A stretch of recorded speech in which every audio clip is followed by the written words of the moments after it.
Hello नमस्कार साथियों, स्वागत है आप सबका आपके अपने YouTube चैनल द्वारा ज्ञान धारा पर। साथियों, अपन पढ़ रहे थे एनिमल अटेंडेंट यानी कि पशु परिसर का पार्ट सेकंड।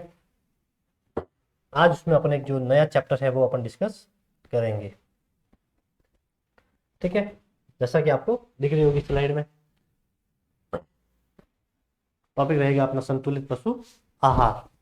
छोटा सा टॉपिक है, ज़्यादा इसमें कोई है नहीं, फिर भी अपन इसको अच्छे से जो है डिटेल में पढ़ेंगे। पेन एक मिनट। ठीक है, चलिए वीडियो को शुरू करते हैं। देखिए, सबसे पहले संतुलित पशु आहार को समझने से पहले एक चीज अपने को पढ़नी है, वो ये है कि आहार क्या होता है, मतलब पशु आहार क्या होता है। उसके बाद पढ़ेंगे कि संतुलित आहार। आहार दो होते हैं, एक तो नॉर्मल जो आहार करते हैं अपन, एक होता है संतुलित आहार। तो दोनों में क्या डिफरेंट है देखिए। पशु है, पशु के द्वारा एक दिन के अंदर, एक दिन में 24 घंटे होते हैं, तो एक दिन में जो कुछ भी वो खाता है वो आहार की श्रेणी में आता है। किसमें आएगा? आहार। तो पशु द्वारा एक दिन में ग्रहण किए गए कुल भोजन की मात्रा, एक दिन मतलब 24 घंटे में वो जो कुछ भी खाएगा वो आहार में आएगा, वो संतुलित आहार में नहीं आएगा। ठीक है, संतुलित आहार क्या होगा तो वो अपन आगे देखेंगे। तो आहार, पशु जो है एक दिन मतलब 24 घंटे के अंदर जो भी चीजें वो खाता है वो सब क्या कहलाता है? आहार। आहार हो गया। तो आहार जो है वो कितने प्रकार का होता है? तो पशु आहार है, उसे दो भागों में डिवाइड किया गया। कितने भागों में? दो। देखिए, पशु आहार है ये दो प्रकार का होता है। कितने प्रकार का होता है? दो। पहला है जीवन निर्वाह और दूसरा है उत्पादन के लिए। जीवन निर्वाह यानी कि पशु के जीवित रहने के लिए,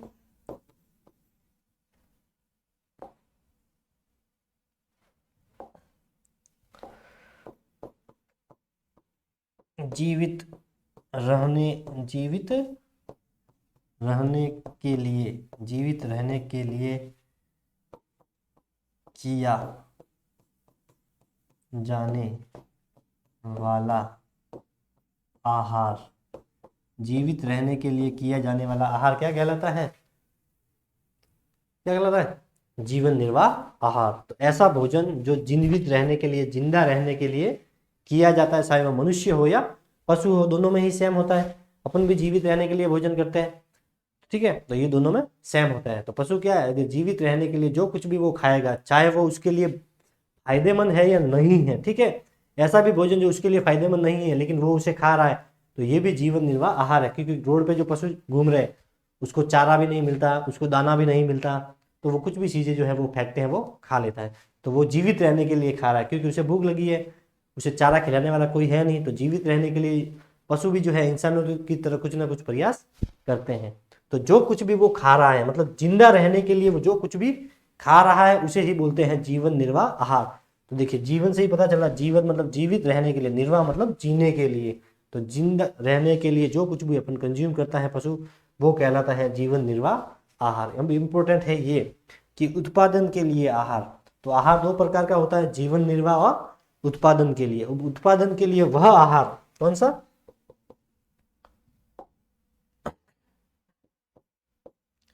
वह आहार जिस वह आहार वह आहार वह आहार जो, ठीक है,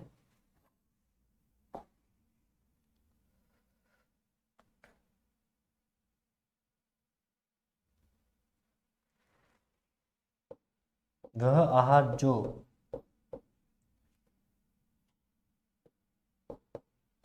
उत्पादन के उद्देश्य उत्पादन के उद्देश्य से दिया जाता है। तो वह भोजन जो पशु को किसके लिए दिया जाता है? उत्पादन के उद्देश्य से। उत्पादन के उद्देश्य से। अब उत्पादन से क्या मतलब है, तो इसके लिए मुझे इसमें एक बार इसे हटाना पड़ेगा। ठीक है, हटा इसे। तो देखिए, जीवित रहने के लिए भोजन देते वो जीवन निर्वाह, और उत्पादन के लिए जो आहार दिया जाता है वो कहलाता है उत्पादन आहार। क्या कहलाता है? उत्पादन आहार। ये उत्पादन आहार जो है, उत्पादन आहार किसके लिए उत्पादन, यानी कि इससे देखिए पशु से क्या मिलता है? जो कि मुर्गी होती है उसे अंडे, मांस के लिए भी होता है पशुओं से मांस। तो अंडे, मांस उत्पादन के लिए अंडे और मांस उत्पादन के लिए भी अपन आहार देते हैं, जिससे उसे तो जिंदा रहने के लिए जो आहार देते हैं, इसके अलावा अतिरिक्त अगर अच्छा मांस प्राप्त करना है, अच्छे अंडे प्राप्त करने हैं, तो अच्छे नस्ल के पशुओं के साथ साथ उसे जो भोजन है वो भी अपने को अच्छा आहार देना पड़ेगा। तो अंडे और मांस उत्पादन के लिए हो सकता है ये। इसके अलावा भेड़ों में ऊन उत्पादन के लिए, ऊन उत्पादन के लिए भी जो है कौन सा आहार देते हैं, उत्पादन आहार, जिनसे अपन कुछ ना कुछ आर्थिक दृष्टि से जो भी दिया जाता है वो उत्पादन के अंदर आएगा। किससे, आर्थिक लाभ के लिए जो कुछ भी खिलाया जाता है वो उत्पादन आहार में आएगा। तो अंडों के लिए, मांस उत्पादन, ऊन उत्पादन के लिए, चमड़ा के लिए हो सकता है, खाल के लिए हो सकता है, ठीक है। तो चमड़े के लिए, चमड़े या खाल अपन मैं यहाँ पर लिख सकता हूँ के लिए, चमड़े के लिए, खाल के लिए, ये सब किस में आएगा, उत्पादन आहार में आएगा। किस में आएगा, उत्पादन आहार में आएगा। इसके अलावा देखिए गर्भावस्था के लिए, प्रजनन के लिए क्या आएगा, आगे लिख सकता हूँ कॉमा के लिए, यहाँ पे लिख सकता हूँ, ठीक है। इसका गर्भाधान के लिए, गर्भाधान के लिए, पशु अगर गर्भित है और बछड़ा अच्छा लेना है तो उसे अच्छा आहार देना पड़ेगा। गर्भाधान के लिए, गर्भाधान के लिए, प्रजनन के लिए, प्रजनन के लिए, प्रजनन के लिए, ठीक है। तो ये सब कुछ है जो पशु को खिलाया जाता है वो उत्पादन आहार कहलाएगा। क्या कहलाएगा, उत्पादन। जिससे मांस के लिए, अंडे के लिए, ऊन के लिए, चमड़े, खाल के लिए, गर्भाधान के लिए, प्रजनन के लिए जो कुछ भी खिला रहे हैं वो उत्पादन आहार कहलाएगा। तो आपको क्या याद होगा, पशु आहार, और अपना टॉपिक है संतुलित पशु आहार, लेकिन ये भी साथ में याद होना चाहिए। प्रश्न बनेगा संतुलित आहार से। तो देखिए, तो आपको याद रखना है कि पशु आहार कितना किसे कहते हैं, तो पशुओं को 24 घंटे के अंदर जो कुछ भी खिलाया जाता है वो कहलाता है पशु आहार, ठीक है। पशु आहार दो प्रकार का होता है, जीवन जीने के लिए जो कुछ भी वो खाता है वो जीवन निर्वाह आहार, और उत्पादन के लिए पशुओं से जो कुछ भी अपने को लाभ होता है उसके लिए जो खिलाया जाता है वो उत्पादन आहार कहलाता है। अंडे उत्पादन के लिए, मांस के लिए, चमड़े के लिए, प्रजनन के लिए, गर्भाधान के लिए जो कुछ भी खिलाया जाता है। अब है अपना टॉपिक यहाँ शुरू होगा, संतुलित आहार। तो वह आहार जिसमें सभी जो पोषक तत्व संपूर्ण मात्रा में मौजूद है उसे बोलते हैं संतुलित पशु आहार। संतुलित याद रखना है क्या, कि वह आहार जिसमें सभी आवश्यक पोषक तत्व जो है एक निश्चित अनुपात में पाए जाते हैं उसे बोलते हैं संतुलित पशु आहार। अब ये संतुलित पशु आहार में कौन कौन से आवश्यक पोषक तत्व हैं, तो ये ध्यान रखना, इसमें वसा होती है जो शरीर में जिससे फैट बनती है, ठीक है, हेल्थी होता है पशु, वसा होती है, कार्बोहाइड्रेट होता है, कार्बोहाइड्रेट हो गया, प्रोटीन हो गया, प्रोटीन के अलावा विटामिन हो गया,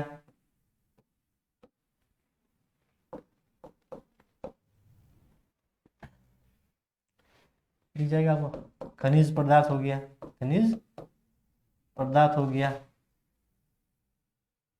एक दो तीन चार पाँच, एक कौन सा आएगा, और जल, क्या आ जाएगा, जल।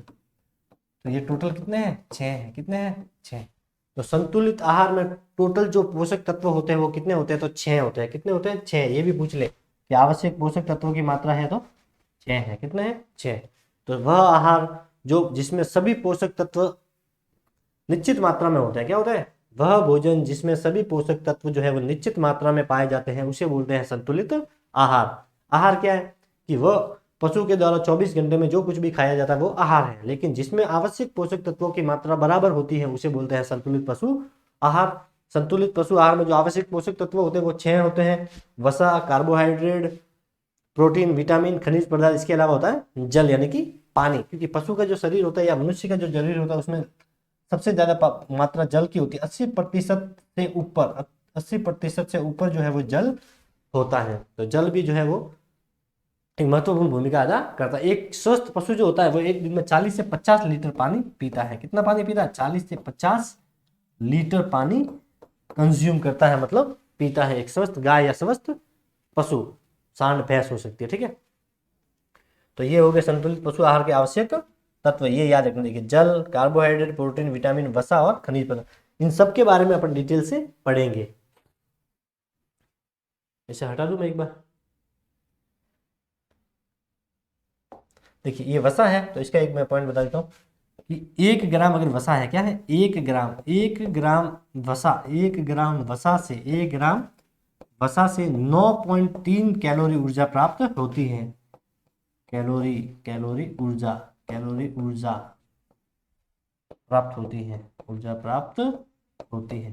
तो 1 ग्राम वसा से कितनी ऊर्जा प्राप्त होती है? तो 9.3 कैलोरी। 1 ग्राम वसा से 9.3 कैलोरी ऊर्जा प्राप्त होती है, ये इंपॉर्टेंट रहेगा। 1 ग्राम वसा से कितनी ऊर्जा प्राप्त होती है? तो 9.3 कैलोरी ऊर्जा प्राप्त होती है। कार्बोहाइड्रेट से होती है आई थिंक 4, कितनी होती है? 4 कैलोरी ऊर्जा।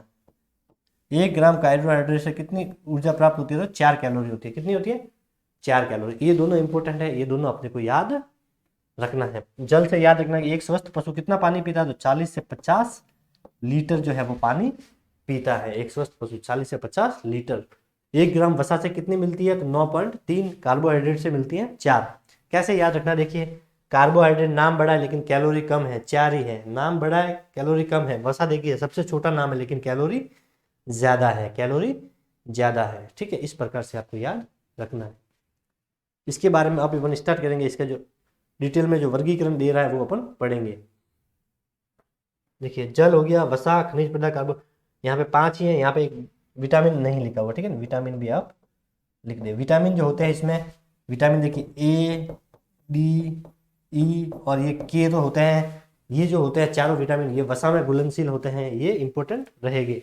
ए, डी, ई, के, ठीक है, ये वसा में घुलनशील होते हैं। किसमें होते हैं? वसा में। इसके अलावा एक होते हैं जल में घुलनशील। किसमें? जल में। ये किसमें घुलनशील है? ये वसा में घुलनशील है, वसा में घुलनशील। तो कौन कौन से विटामिन है जो वसा में घुलनशील है? तो ए, डी, ई, के। इसके अलावा कौन से बच गए? देखिए इसमें बी और सी। तो बी और सी, विटामिन बी और सी, विटामिन बी और सी जो है ये किसमें घुलनशील है? ये जल में, ये जल में घुलनशील है, जल में घुलनशील है। तो कौन से विटामिन है जो जल में घुलनशील है? तो बी और सी। इसके अलावा ए, डी, ई और के जो है ये किसमें घुलनशील है? ये घुलनशील है अपनी वसा में। कल आप उन्होंने पढ़ा था खीस, दूध के अंदर। तो खीस में सबसे ज्यादा कौन सा विटामिन होता है? तो ध्यान रखना ए होता है। कौन सा होता है? ए। ये भी आपको ध्यान रखना है। एक बार इसे हटा दे। देखिए, जो भी पोषक तत्व हैं वो सब अपन डिटेल में यहाँ पर पढ़ेंगे। पहला है जल। क्या है? जल। तो देखिए 40 से 50 लीटर या 40 से 60 लीटर तक प्रतिदिन जो है पशु को जो है पानी की आवश्यकता होती है। 40 से 60 लीटर तक जो है पानी उसे पीना पीना पड़ता है। किसको? एक स्वस्थ यानी कि एक वयस्क पशु को। इसमें गाय और भैंस और ऊंट और वो वाले शामिल है, गाय, भैंस, ऊंट, घोड़े बड़े वाले। इसमें बकरी और जो होते हैं मुर्गी और भेड़, ये तीनों इसमें शामिल नहीं है। ठीक है, वो पानी कितने पीती है? वो 3 लीटर, 5 लीटर और 6 लीटर के बीच में ही है उनका। ठीक है, तो वो अलग है। इसमें क्या आएगा? गाय, भैंस, ऊंट और घोड़ा। ठीक है, ये आएंगे जो बड़े पशु है। ठीक है, ठीक है। देखिए, दूध उत्पादन में सहायक। जल से क्या है? जल जितना ज्यादा वो पिएगा उससे क्या होता है? जो दूध उत्पादन होगा उसमें सहायक। वैसे दूध उत्पादन में सब सहायक है। कार्बोहाइड्रेट की मात्रा अच्छी होगी, वसा अच्छी होगी, तो उससे भी दूध उत्पादन में मदद मिलेगी। तो दूध उत्पादन में जितने भी ये 6 के 6 जो है, चाहे उसमें जल है, कार्बोहाइड्रेट है, वसा है, विटामिन है, सभी जो है दूध उत्पादन में महत्वपूर्ण भूमिका में रहते हैं। तो ये पॉइंट सब में आएगा। रक्त को पतला रखता है, ये इंपॉर्टेंट है। रक्त को पतला रखता है, इसीलिए जो है पानी जो है वो क्या करता है? रक्त जो होता है उसे पतला रखता है। किसको पतला रखता है? रक्त को। और इससे डिजीज भी नहीं फैलती। अगर पानी का अगर सही तरीके से सेवन कर रहे हैं तो शरीर के अंदर लगभग 70% जो बीमारियां हैं वो नहीं होती। इसीलिए पानी पीना जरूरी है, चाहे वो पशु हो या मनुष्य हो। अपने इंपॉर्टेंट है यहाँ पर पशु, क्योंकि अपन पढ़ रहे हैं पशुओं के बारे में। तो खून को पतला रखने के लिए कौन सा आवश्यक तत्व जरूरी है शरीर में, बॉडी में? तो खून को पतला रखने के लिए जो सबसे आवश्यक पोषक तत्व होता है वो होता है पानी। क्या होता है? पानी। ये इंपॉर्टेंट रहेगा। पाचन में उपयोगी। क्या है? पाचन में उपयोगी। अपन ने भी देखा होगा मनुष्यों में भी कि अपन कुछ खा लेते हैं मार्केट में तो अपने क्या होती है? एसिडिटी होती है। एसिडिटी होती है। तो अगर पानी ज्यादा इंसान पी रहा है, ठीक है, तो उसके एसिडिटी की समस्या बिल्कुल कम होती है। जो पानी कम पिएगा उसकी ये प्रॉब्लम ज्यादा रहती है। तो वही है, जो भी कुछ भी ये खा रहा है उसे जल्दी से पाचन क्रिया को स्वस्थ रखने की महत्वपूर्ण भूमिका निभाता है जल। तो पानी में क्या याद रखना है? एक स्वस्थ पशु कितना पानी पीता है? तो 40 से लेकर 60 लीटर तक। दूसरा याद रखना कि ये जो खून होता है उसे पतला करता है और पाचन जो क्रिया है उसे अच्छी रखता है। कौन? जल। तो ये पहला पोषक तत्व था जल। उसके बाद में है कार्बोहाइड्रेट। कौन सा है? कार्बोहाइड्रेट। तो शरीर में ऊर्जा का ये मुख्य स्रोत है। कार्बोहाइड्रेट से क्या मिलती है? शरीर को ऊर्जा मिलती है। इसमें ग्लूकोज और सेल्यूलोज पाए जाते हैं। ये इंपॉर्टेंट है कि ग्लूकोज और सेल्यूलोज जो है ये पाए जाते हैं। और ऑप्शन दे दे विटामिन, वसा, कार्बोहाइड्रेट, खनिज पदार्थ, तो वहां पे उत्तर हो जाएगा कार्बोहाइड्रेट। कार्बोहाइड्रेट जो है वो ग्लूकोज और सेल्यूलोज जो है इसमें शामिल है। ग्लूकोज व सेलुलोज किसका पार्ट है? ये कार्बोहाइड्रेट का ही एक पार्ट है। मतलब इससे कार्बोहाइड्रेट अपने को मिलता है, ग्लूकोज और सेलुलोज से। इसके मुख्य स्रोत कौन कौन से हैं जिससे कार्बोहाइड्रेट की पूर्ति होती है? तो गुड़ होता है, शक्कर, सीरा। सीरा क्या होता है? ये खाने वाला सीरा नहीं है, घर पे बनता है। ये सीरा वही होता है जो गन्ना होता है ना, गन्ना उसको काटते हैं, जूस के लिए भी काम लेते हैं, उससे ही शक्कर भी बनती है। और सीरा जो होता है यही जो गन्ने की जो खल होती है ना, उससे ही कुछ तरल सा लिक्विड निकलता है, उसे ही बोलते हैं सीरा। इससे शराब बनती है। इससे सीरे से क्या बनती है? इससे शराब भी बनती है। क्या बनती है? शराब। ये गन्ना ही होता है। क्या होता है? गन्ना ही होता है। गन्ना, मक्का, ज्वार आदि, तो ये कुछ है जिससे आपको याद रखना। देखिए गन्ना याद रख लोगे आपको सब याद हो जाएगा। गन्ना है, गन्ने से क्या बनती है? शक्कर बनती है। गन्ने से गुड़ भी बन सकता है, और गन्ने से ही क्या बनता है? सीरा। ये तीनों जिनो पार्ट किसके हैं? गन्ने के। गुड़, शक्कर, सीरा, ये सब किससे जुड़े हुए? गन्ने से जुड़े हुए। तो गन्ना याद हो जाएंगे तो ये तीनों आपको याद हो जाएंगे। इसके अलावा आपको याद रखना है मक्का और ज्वार। क्या याद रखना? मक्का और ज्वार। इसमें कार्बोहाइड्रेट के सबसे ज्यादा अच्छे स्रोत होते हैं। ठीक है। और देखिए विटामिन, तो विटामिन है घुलनशीलता के आधार पर विटामिन दो प्रकार के होते हैं। ये मैंने बता दिया, जल में घुलनशील और वसा में घुलनशील। वसा में घुलनशील ए, बी, ई और के, और जल में घुलनशील बी और सी। ये दोनों आपको याद। जल में घुलनशील विटामिन बी और सी। बी की कमी से बेरी बेरी रोग होता है। सी की कमी से स्कर्वी रोग होता है। कौन सा रोग होता है? स्कर्वी। और विटामिन सी जो है इसे ही एस्कॉर्बिक अम्ल भी कहा जाता है। तो विटामिन सी का अन्य नाम क्या है? तो एस्कॉर्बिक अम्ल। और ए की कमी से कौन सा रोग होता है? ए की कमी से होता है रतौंधी रोग। बी की कमी से बेरी बेरी। सी की कमी से स्कर्वी। डी की कमी से रिकेट्स। कौन सा रोग होता है? रिकेट्स। ई की कमी से होता है बांझपन होता है। ठीक है, बच्चे पैदा नहीं होते, बांझपन। और के की कमी से क्या होता है? के की कमी से होता है शरीर के अंदर ब्लड के जो क्लॉट्स है वो थक्का नहीं जमता, रक्त का थक्का जो है वो नहीं जमता है विटामिन के की कमी से। इन सबको आपको याद रखना पड़ेगा। देखिए विटामिन ए की कमी से रतौंधी रोग होता है, डी की कमी से रिकेट्स होता है, डी कमजोर होती है। रिकेट्स में क्या होता है? हड्डी जो है वो कमजोर होती है। विटामिन ई से बांझपन होता है, और विटामिन के से रक्त का थक्का है वो नहीं बनता है। ए से रतौंधी,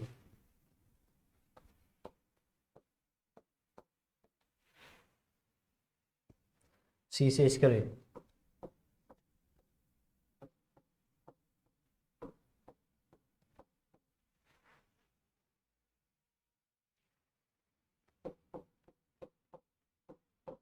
इस प्रकार से इनको याद रख सकते हैं। ये ट्रिक है, इस प्रकार से भी आप याद रख सकते हैं। क्या है? रब से रिक्वेस्ट बार बार। रब से रिक्वेस्ट बार बार। ये विटामिन जो है उनकी कमियों से होने वाले रोग। विटामिन की कमी से होने वाले, विटामिन की कमी से होने वाले रोग। तो सबसे पहले विटामिन ए आता है। ए की कमी से होती है रतौंधी। क्या होता है? रतौंधी। रतौंधी। बी की कमी से होता है बेरी बेरी। क्या होता है? Beriberi. फिर विटामिन सी की कमी से होता है स्कर्वी। क्या होता है? स्कर्वी। स्कर्वी क्या हो जाएगा? स्कर्वी। फिर रिक्वेस्ट से देखिए, रिकेट्स, रिकेट्स, रिक्वेस्ट दोनों एक जैसे शब्द है, रिकेट्स और रिक्वेस्ट। तो इससे हो जाएगा र से रिकेट्स। क्या हो जाएगा? रिकेट्स। रिकेट्स। ठीक है, रिकेट्स। इसके अलावा बार से याद रखना है, इस बार से याद रखना है बांझपन। क्या हो जाएगा? बांझपन। क्या हो जाएगा? बांझपन। और र से याद रखना है रक्त का थक्का। क्या याद रखना है? रक्त का थक्का। रक्त का थक्का। रक्त का थक्का। तो देखिए रब से रिक्वेस्ट बार बार। ठीक है, एक बार यूज आएगा बार का, लेकिन याद रखने के लिए बार बार यूज किया है। तो रब से रिक्वेस्ट बार बार। र से रतौंधी, ब से बेरी बेरी, स से स्कर्वी। रिक्वेस्ट और रिकेट्स एक जैसे शब्द है तो इससे रिकेट्स हो जाएगा। बार से हो जाएगा ब से बांझपन, और र से क्या हो जाएगा? रक्त का थक्का। तो ये आपको याद रखने हैं, एक क्वेश्चन इससे बन सकता है। और विटामिन सी को किस नाम से जाना जाता, तो इसका एस्कॉर्बिक अम्ल, ये याद रखना है, एस्कॉर्बिक अम्ल, ये वाला एस्कॉर्बिक अम्ल याद रख लेना। चले आगे, हटाइए इसे।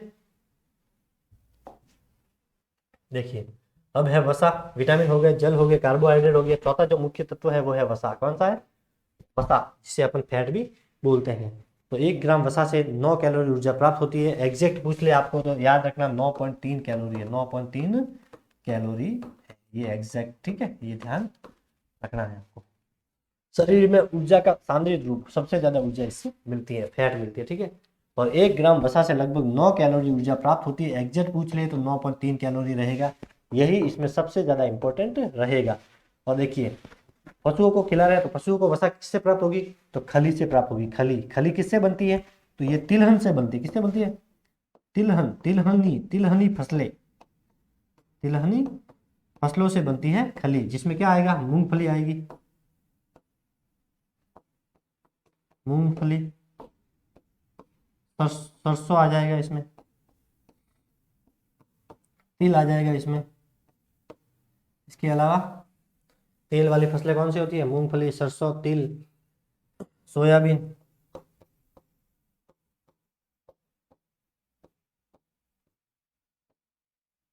एक्सेट्रा, ठीक है। तो जितनी भी तिलहनी जो फसलें हैं उन सबसे क्या बनती है, खली। और वो जब खली जो बचती है, तेल निकालने के बाद में जो बचता है उसे ही बोलते हैं खल, बोलते हैं, क्या बोलते हैं, खल। तो वो खल जब पशुओं को खिलाते हैं तो उससे उनमें वसा की पूर्ति होती है और पशु मोटा होता है, उसमें चर्बी जो है वो बढ़ती है, ये ध्यान रखना, ठीक है। और इसके अलावा बिनोले, बिनोले क्या होता है, कपास जो होता है, क्या होता है, कपास जिससे रुई निकलती है, क्या निकलती है, रुई।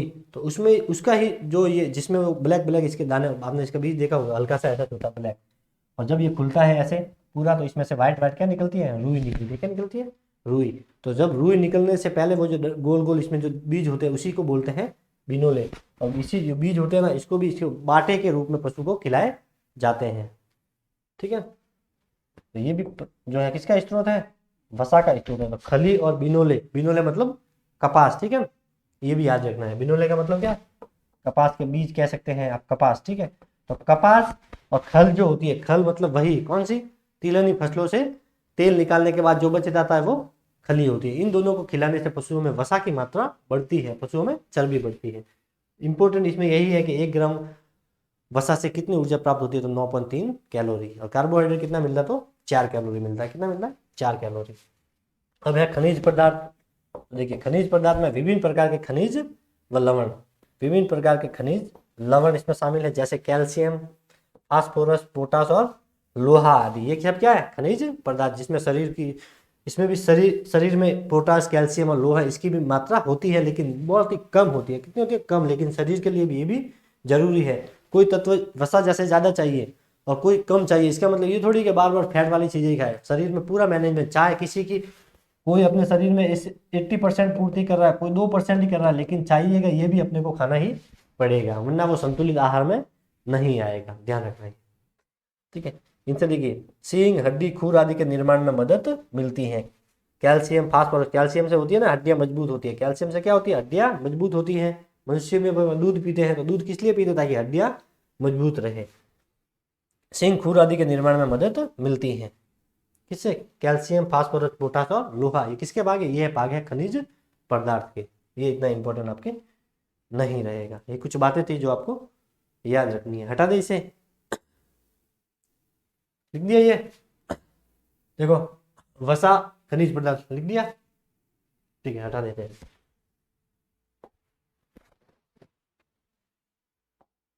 ज्यादा इंपॉर्टेंट इसमें कुछ भी नहीं है।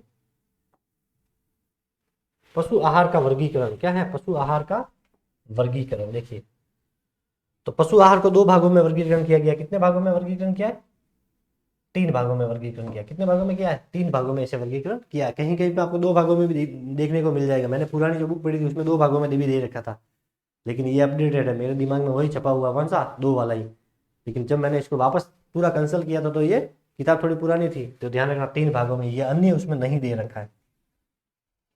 देखिए वनस्पति से प्राप्त होने वाले पशु आहार, पशु धन से प्राप्त होने वाले और अन्य स्रोतों से प्राप्त होने वाले पशु आहार, ठीक है।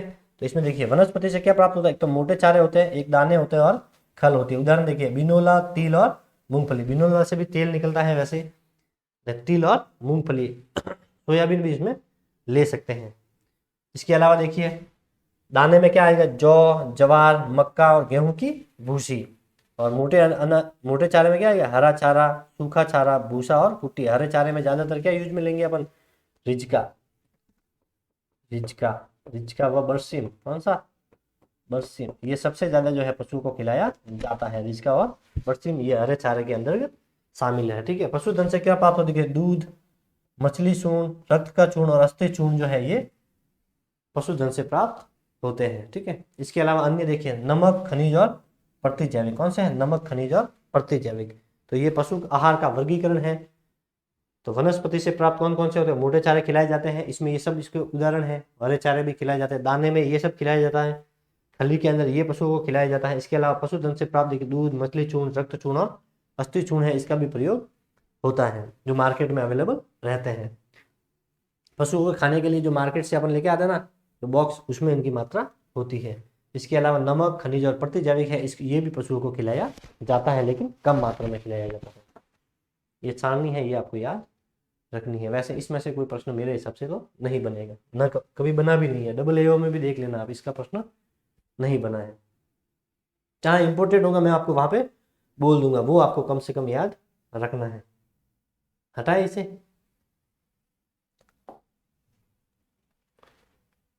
देखिए उत्तम आहार की विशेषता है। उत्तम आहार जो होता है, उत्तम आहार में याद रखना, उत्तम आहार कौन सा, संतुलित आहार। कौन सा आहार, संतुलित आहार। उत्तम जो संतुलित आहार होगा उसकी विशेषता है वो स्वच्छता। स्वच्छता मतलब जो भी पशुओं को खिला रहे वो कैसा होना चाहिए, स्वच्छ होना चाहिए। स्वच्छ से मतलब है कि कोई भी अपन जो खिला रहे हैं वो उसमें किसी भी प्रकार का जीवाणु नहीं होना चाहिए। ठीक है, किसी भी प्रकार का जीवाणु नहीं होना चाहिए, और साफ सुथरी जगह पर रखा हुआ होना चाहिए। उसमें ऐसा नहीं है कि कोई कचरे हैं, इनसे कोई ऐसे लगा हुआ है, कोई उसमें कीटाणु छोटे छोटे चल रहे, तो जीवाणु रहित होना चाहिए। कैसा होना चाहिए, जीवाणु रहित होना चाहिए।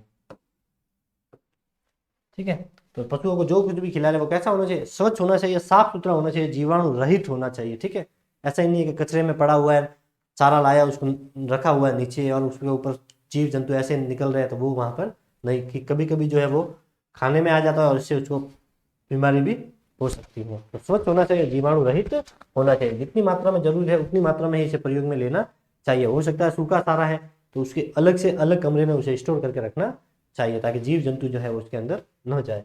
इसके अलावा स्वादिष्ट होना चाहिए। स्वादिष्ट से यहाँ पर मतलब ये है कि पशुओं को क्या होता है, कोई है तो सूखा चारा खिला रहे तो सूखा ही खिला रहे, या हरा चारा खिला रहे तो हरा ही खिला रहे, या दाना खिला रहे तो दाना ही खिला रहे, ये नहीं होना चाहिए। इससे क्या पशु जो है ऊब जाता है। अपन भी तो यही होता है कि अपन को भी एक ही चीज अगर खिलाने लग जाए तो अपन ऊब जाते हैं। क्या हो जाता है, ऊब जाते हैं।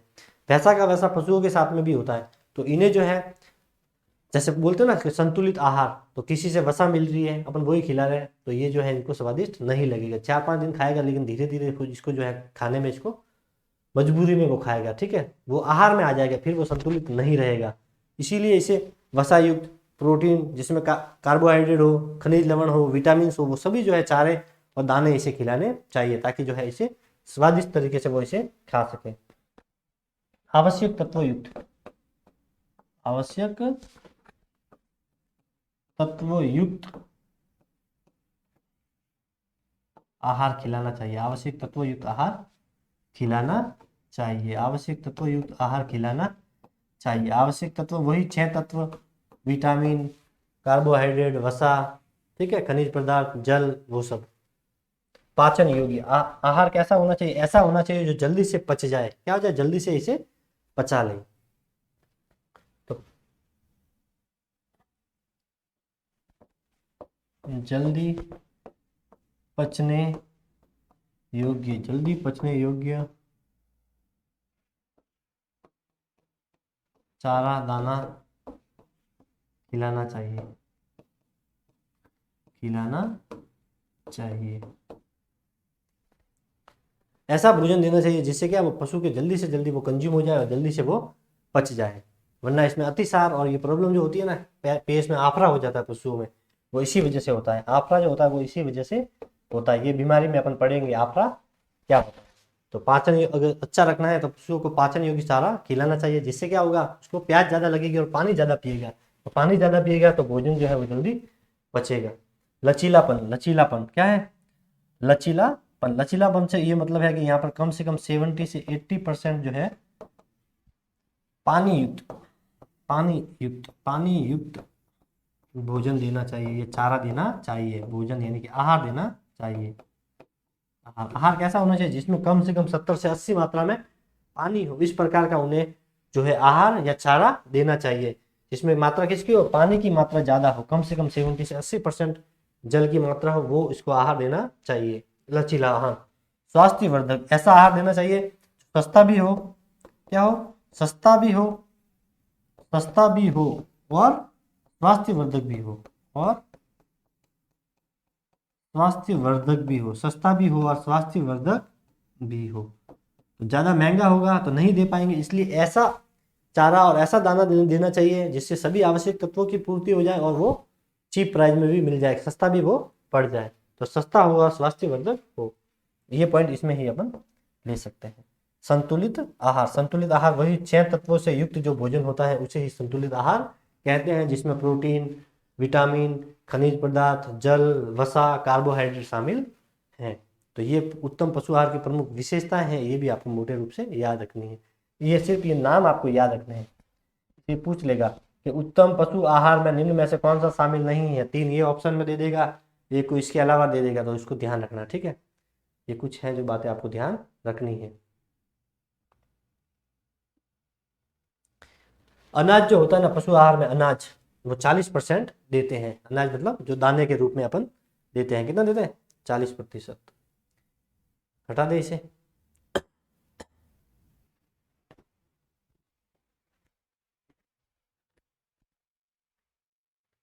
तो अनाज कितना देते हैं, अनाज पशु आहार में, अनाज अनाज देते हैं 40% भाग जो है पशु संतुलित आहार में अनाज का होना चाहिए। ये इंपॉर्टेंट रहेगा कि पशु आहार में जो है अनाज है वो कितनी मात्रा में देना चाहिए, तो 40% जो है वो अनाज होना चाहिए, ठीक है। कितना होना चाहिए, 40%।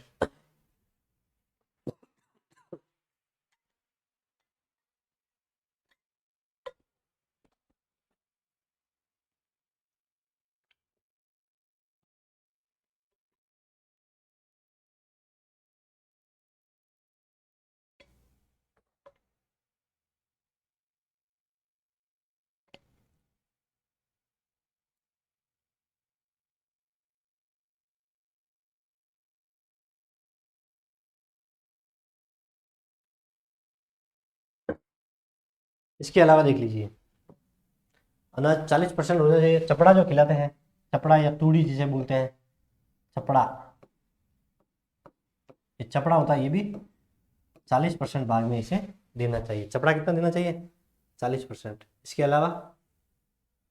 अलावा खनिज पदार्थ जो अपन देते हैं ना, खनिज पदार्थ, खनिज पदार्थ, खनिज पदार्थ इसमें होना चाहिए 30 ग्राम। कितना होना चाहिए, 30 ग्राम होना चाहिए। और 50 ग्राम के आसपास होना चाहिए नमक।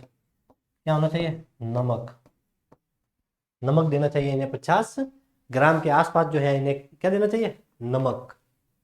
तो सबसे इंपॉर्टेंट इसमें अनाज है, क्या है, अनाज। तो अनाज की मात्रा कितनी देनी होती है, 40 भाग में, कितनी, 40%।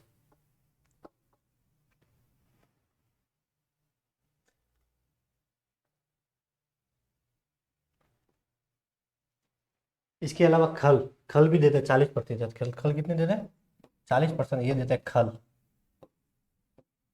देखिए अनाज 40%, चपड़ा, ये चपड़ा है, चमड़ा नहीं है, ठीक है, ये क्या है, चपड़ा, चपड़ा है ये, चपड़ा, चपड़ा 20% है, ये कितना है, 20 भाग, 40 ये 2 है, याद रखना। तो खल 40%, अनाज 40%, चपड़ा 20%, खनिज पदार्थ 30 ग्राम और नमक जो है वो 50 से 100 ग्राम भी कहीं कहीं पे मिल जाएगा। 50 से लेकर 100 ग्राम जो है वो नमक देना चाहिए, ठीक है। ये कुछ इंपॉर्टेंट बातें हैं जो आपको ध्यान रखनी है। इसके अलावा देखिए उत्तम आहार में, इसे हटा दो। उत्तम आहार जो होता है उसे दो दो भागों में बांटा गया है। उत्तम आहार, उत्तम आहार, उत्तम आहार जो है उसे कितने भागों में बांटा गया है, उत्तम आहार, उत्तम आहार दो भाग है, इंपॉर्टेंट है। एक है इसमें शुष्क चारा, क्या है, शुष्क नहीं, सूखा हुआ चारा, शुष्क चारा, तो शुष्क चारा जो है वो किससे बनता है? ये बनता है हरे चारे से बनता है। अरे शुष्क जो सूखा हुआ जो चारा वो हरे चारे से तो बनेगा, जब ये सूख जाएगा तो उसे शुष्क चारा बोलेंगे। तो इसका ये ध्यान रखना है कि अगर 100 kg की कोई गाय है, 100 kg की गाय है, ऐसी गाय जिसका वजन 100 किलो है, कितना है? 100 किलो है। या फिर यहाँ पे लिख दीजिए कि 100 kg की भैंस है, 100 kg की क्या है? भैंस है।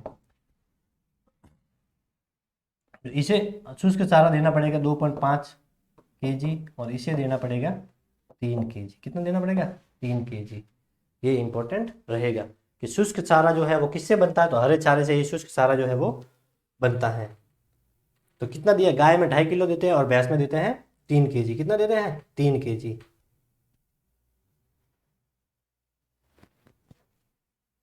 ये याद रखना, ठीक है। 100 किलो मान लीजिए कोई गाय है जिसका वजन 100 किलो है, तो उसे 2.5 किलो जो है अपन शुष्क चारा देंगे, और 100 किलो की ही भैंस है तो उसे 3 किलो जो है वो शुष्क चारा अपने को देना पड़ेगा। इसके अलावा ये दो भाग है, शुष्क चारा हो गया एक, और दूसरा हो जाएगा दाना। क्या हो जाएगा? दाना। पशु को क्या है? दाना भी जो है सही मात्रा में देना जरूरी है। अगर कोई गाय है, क्या है? गाय, अगर वो 3 किलो दूध दे रही है, 3 kg दूध दे रही है, कितना दूध दे रही है? 3 kg जो है दूध दे रही है। या कोई मान लीजिए कोई भैंस है, क्या है? भैंस, और वो दूध दे रही है 2.5 किलो। कितना दूध दे रही है? 2.5 किलो। तो दोनों को ही जो है 1 किलो जो है दाना देना पड़ेगा, 1 kg, 1 kg। तो ये भी ध्यान रखना है कि गाय अगर 3 किलो दूध दे रही है तो उसे 1 किलो अतिरिक्त दाना देना पड़ेगा, और भैंस अगर 2.5 किलो दूध दे रही है तो उसे 1 किलो जो है दाना देना पड़ेगा। ये आपको याद रखना है। दाने में कुछ और बातें हैं वो भी अपने नीचे आ जाएगी यहाँ पर। देखिए, अगर कोई बैल है, क्या है? बैल, कोई बैल है, और ये बैल जो है ये इससे हल्का काम करवा रहे हैं अपन। बैल या सांड लिख दूं मैं यहाँ पर। हल्का कार्य, हल्का कृषि कार्य करवा रहे हैं, हल्का कृषि कार्य। तो इसे दाना कितना देंगे? तो इसे दाना देंगे अपन 1 से लेकर 1.5 kg, मतलब 1 से लेकर 1.5 kg तक इसे जो है क्या देंगे? दाना। अगर हल्का कृषि कार्य करवा रहे तो उसे 1 से 1.5 किलो जो है अपन जो है वो देंगे, क्या? दाना। और मध्यम काम करवा रहे हैं, ऐसा पशु जिसे मध्यम कृषि कार्य करवा रहे हैं, तो उसे देंगे अपन 2 से 2.5 किलो। कितना देंगे? 2 से 2.5 किलो। कितना देंगे? 2 से 2.5 किलो।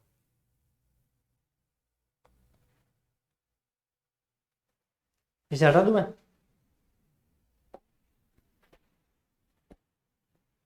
दाना पढ़ रहे थे अपन, दाना। तो हल्का, पहले तो मैंने लिख दिया था हल्का, हल्का कार्य, हल्का कृषि कार्य के लिए क्या था? हल्का कृषि कार्य।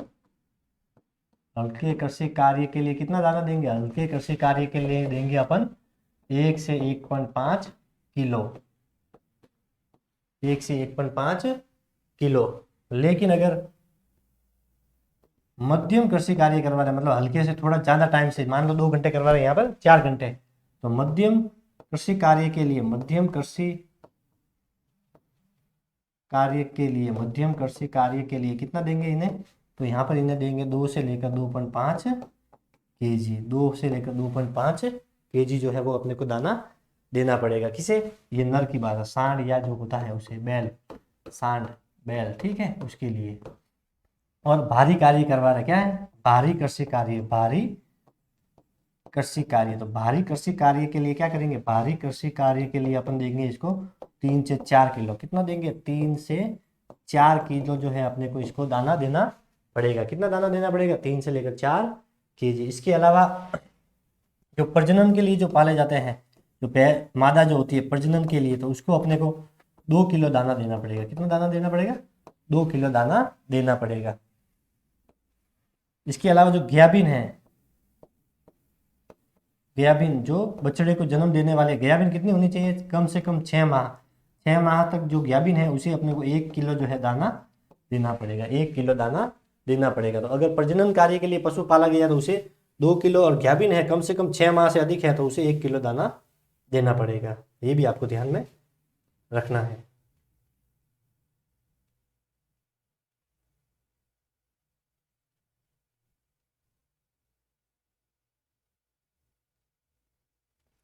ठीक है, ये आपको याद रखना है। इसके अलावा एक याद रखने का, चावल जो होता है, चावल की जो पॉलिश होती है, चावल की पॉलिश, चावल की जो पॉलिश होती है, क्या होती है चावल की पॉलिश, उसमें जो तेल होता है, में तेल होता है वो 12 से 15% होता है, 12 से 15%। पॉलिश में तेल कितना होता है? चावल की पॉलिश भी जो है पशुओं को खिलाई जाती है, ये भी अपने को ध्यान रखना है कि चावल की पॉलिश जो पशुओं को खिलाते हैं उसमें तेल की मात्रा होती है 12 से 15%। वैसे नॉर्मली पशुओं को जो खिलाया जाता है तेल वाला चीज, उसे बोलते हैं खल। क्या बोलते हैं? खल। क्या बोलते हैं? खल, जिसमें तिलहनी फसलें आती है। कौन सी आती है? तिलहनी। तिलहनी फसलें यहाँ पर शामिल होती हैं। खल में कौन सी आएगी? तिलहनी फसलें आएगी। कौन सी आएगी? तिलहनी फसलें। तिलहनी फसलें यहाँ पर आएगी। तो आपको ये याद रखना है कि उत्तम पशु आहार के दो भागों में बांटा गया है, शुष्क और दाना। शुष्क में ये याद रखना कि 100 किलो अगर गाय का वजन है, कितना है? 100 किलो, तो उसे 2.5 किलो अपने को शुष्क चारा देना पड़ेगा। भैंस है, उसका भी वजन 100 किलो है, तो उसे आधा किलो ज़्यादा देना पड़ेगा। गाय को 2.5, भैंस को 3 kg। फिर अपन आते हैं दाने में। अगर प्रजनन के लिए कोई मादा है तो उसे 2 किलो दाना देना पड़ेगा। कोई ज्ञाबिन पशु कम से कम 6 महीने की ज्ञाबिन है तो उसे 1 किलो दाना देना पड़ेगा। फिर जो बैल है, जो नर है, उससे कृषि कार्य करवा रहा है, बिल्कुल छोटा मोटा ही काम करवा रहा है, तो उसे 1 से 1.5 किलो अतिरिक्त दाना देना पड़ेगा। मध्यम कार्य करवा रहे, थोड़ा ज़्यादा करवा रहे हैं तो 2 से 2.5 किलो देना पड़ेगा। ज़्यादा कृषि कार्य करवा रहे हैं, पूरे दिन उससे काम करवा रहे हैं, तो उसे 3 से 4 किलो जो है वो कृषि इसे दाना देना पड़ेगा। अगर गाय है वो 3 लीटर दूध दे रही है तो उसे 2.5 किलो दाना देना पड़ेगा। अगर भैंस है, ठीक है, वो 2.5 लीटर दूध दे रही है तो उसे भी 1 किलो जो है दाना देना। गाय अगर 3 लीटर दूध दे रही है तो 1 किलो दाना देना पड़ेगा। और भैंस अगर 2.5 लीटर दूध दे रही है तो उसे भी 1 किलो दाना अतिरिक्त देना पड़ेगा। ये आपको याद रखना पड़ेगा। इसके अलावा आपको कुछ भी याद रखने की जरूरत नहीं है। Thank you, have a good day. इससे बाहर आपका प्रश्न नहीं जाएगा, संतुलित आहार से प्रश्न बाहर इसमें से नहीं जाएगा।